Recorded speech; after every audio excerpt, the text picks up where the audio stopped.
छठवां पॉइंट, आयात प्रतिस्थापन तथा निर्यात संवर्धन। आयात प्रतिस्थापन तथा निर्यात संवर्धन,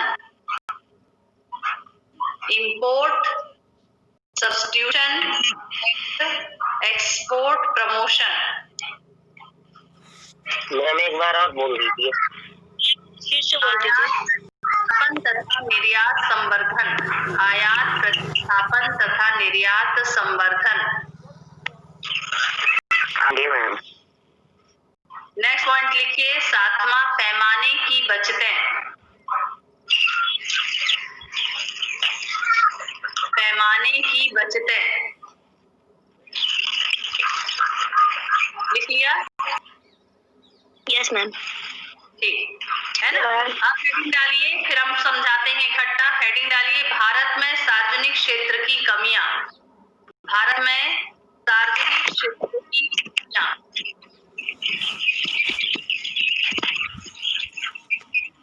लिख लिया? हेडिंग डाला, short coming of public sector in India. आप एक बार और बोलिए। Short coming of public sector in India, Bharat में सार्वजनिक क्षेत्र की कमियां। सार्वजनिक क्षेत्र की कमियां।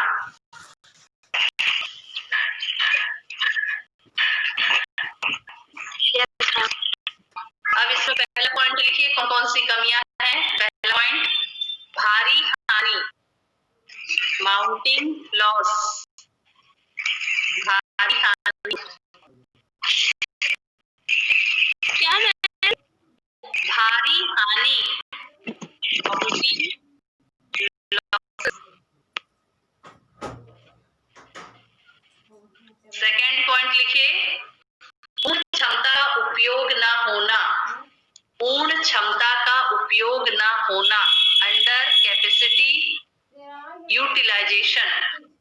पूर्ण क्षमता का उपयोग न होना, अंडर कैपेसिटी यूटिलाइजेशन।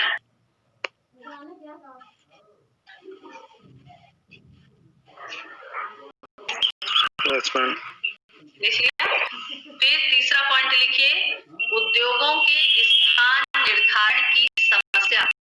उद्योगों के स्थान निर्धारण की समस्या।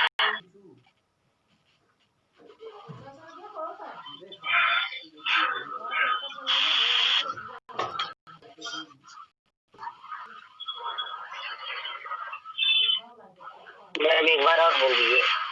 उद्योगों के स्थान निर्धारण की समस्या।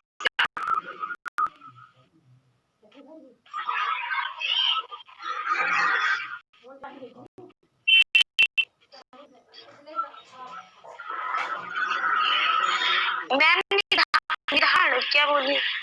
लिखिए, उद्योग स्थान निर्धारण में ऐसा लिखिए, उद्योगों के स्थान निर्धारण में राजनीतिक हस्तक्षेप। उद्योगों के स्थान निर्धारण में राजनीतिक हस्तक्षेप, political intervention about location decision of the industry. उद्योगों के स्थान निर्धारण में राजनीतिक हस्तक्षेप लिख लीजिए। मैम ये हेडिंग है। Yes ma'am. मैम ये हेडिंग है। क्या चीज? तीसरा पॉइंट है। आवाज नहीं आ रही बेटा आपकी। मैम ये तीसरा पॉइंट है। बाकी लोगों की आवाज आ रही है? मैम तो आप पहले बोलिए, क्या वो गलत है? उसमें ये बढ़ा लीजिए, आप गलत नहीं था, आप लोग बढ़ा लीजिए। उद्योगों के स्थान निर्धारण में राजनीतिक हस्तक्षेप लिख लीजिए, उसमें 2 शब्द और जोड़ लीजिए। फिर से बोलिए मैम। उद्योगों के स्थान निर्धारण में राजनीतिक हस्तक्षेप।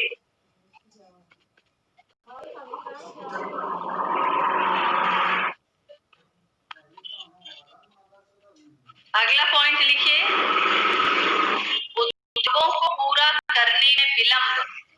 उद्योगों को पूरा करने में विलंब, delay in completion of the public sector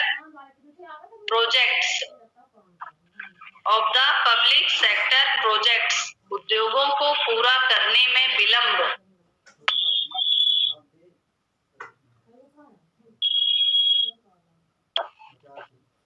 लिख लिया? यस मैम, आगे बोलिए। मूल्य नीति, प्राइस पॉलिसी। मूल्य नीति, प्राइस पॉलिसी।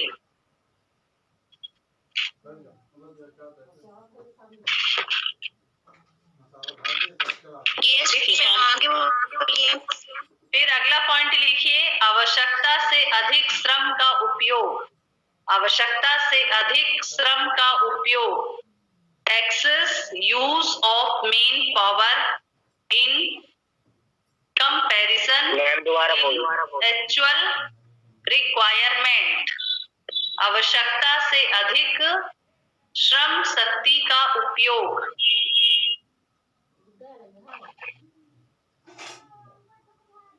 लिख लिया? यस मैम, आगे बोलिए।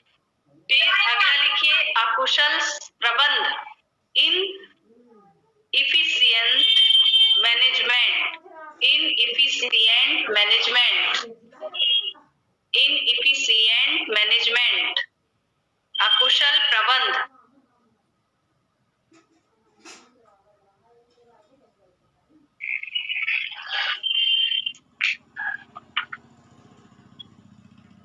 यस मैम, आगे बोलिए। लिख लिए? अब हेडिंग डालिए सुझाव। हेडिंग डालिए सुझाव।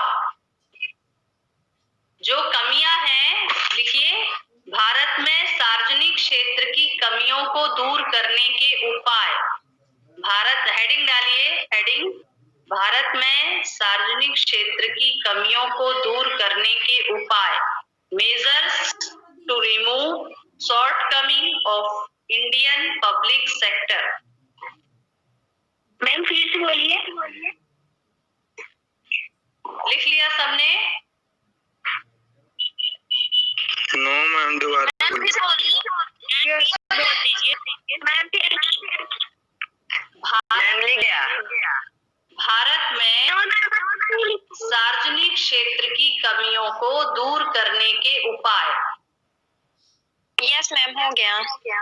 अब कौन कौन से उपाय हैं, पॉइंट लिखिए। कम राजनीतिक हस्तक्षेप। कम राजनीतिक हस्तक्षेप।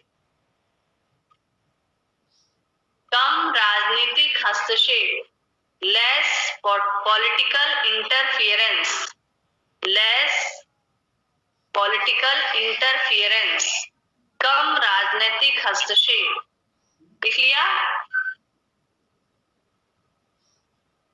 यस मैम, हो गया। फिर लिखिए, उत्पादन क्षमता का पूर्ण उपयोग।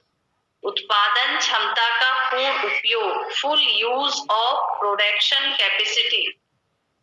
उत्पादन क्षमता का पूर्ण उपयोग, full use of production capacity.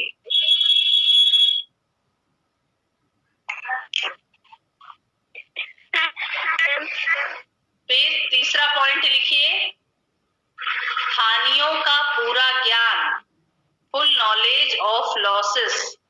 हानियों का पूरा ज्ञान।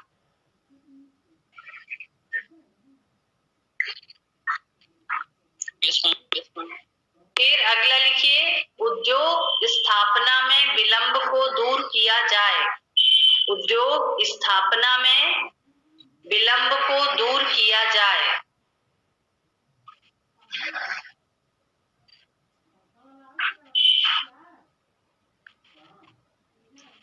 लिख लिया? मैम एक बार फिर से बोल दीजिए। उद्योग की स्थापना में विलंब या देर को दूर किया जाए। फिर अगला देखिए, श्रमिकों की नियुक्ति रिक्वायरमेंट्स ऑफ वर्कर्स, श्रमिकों की नियुक्ति।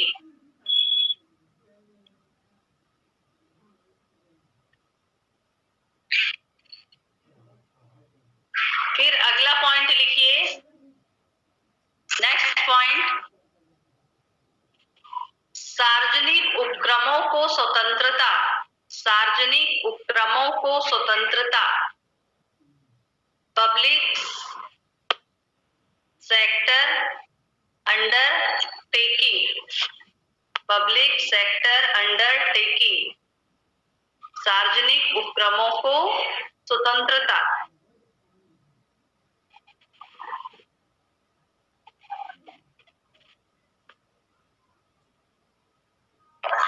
फिर अगला पॉइंट लिखिए, उद्योगों के प्रबंध में श्रमिकों की भागीदारी, उद्योगों के प्रबंध में श्रमिकों की भागीदारी, participants of workers of the management of industry, participants of workers in management of industry, उद्योगों के प्रबंध में श्रमिकों को भागीदारी बनाया जाए। लिख लिया?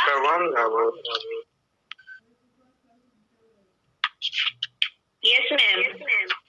सारे पॉइंट्स लिख लिए सबने? जी मैम।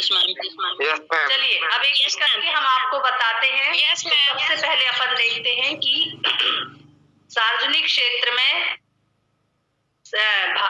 किसमें औद्योगिकीकरण में सार्वजनिक क्षेत्र की क्या भूमिका है, उसकी क्या इंपॉर्टेंस है। तो आपने लिखा सबसे पहला आर्थिक अधोसंरचना का विकास। मतलब जब हमारे यहाँ भारत स्वतंत्र हुआ 1947 में, जब हमारा भारत स्वतंत्र हुआ तो उस समय हमारा भारत बहुत ज्यादा मतलब कमजोर हो चुका था, ध्वस्त हो चुका था, उसकी जो आर्थिक स्वतंत्रता थी खतरे में थी।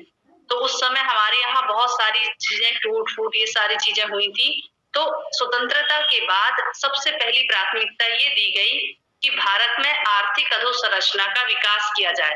अधोसंरचना का मतलब कि हमारे यहाँ जो हमको अपने देश के डेवलपमेंट के लिए हमको क्या क्या चीजों की जरूरत है, जैसे यातायात, संचार साधन, लोहा, शक्ति, कोयला, इस्पात, ये सारी चीजें जो बेसिक है, जो किसी भी उद्योगों के विकास के लिए सबसे पहले की आवश्यकता